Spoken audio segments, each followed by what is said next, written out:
In ancient times, in the great land of Egypt, there was a royal family known as the Golden Dynasty.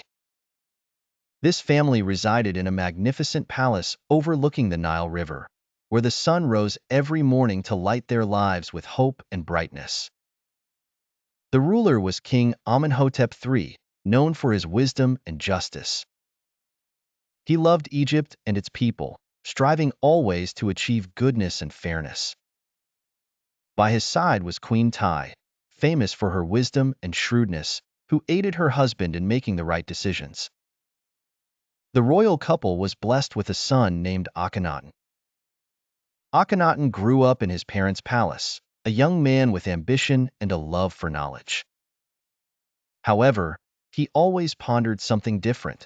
He wished to worship the sun god Aten alone. He decided to make a significant change in the country, ordering the construction of a new city named Akhenaten, where Aten would be worshipped and his light would shine upon the land. Akhenaten married the beautiful Queen Nefertiti, who shared his ideas and supported him in his quest to transform Egypt. However, with all these changes, the people felt confused and perplexed. The ancient traditions were sacred to them, and they were unsure whether it was right to abandon the gods worshipped by their ancestors. One day, Akhenaten met with his wise mother, Queen Tiye, who loved him dearly. She said to him, "My son, the sun rises every day to light the world, but it alone does not sustain life. We need many things to live in peace and happiness.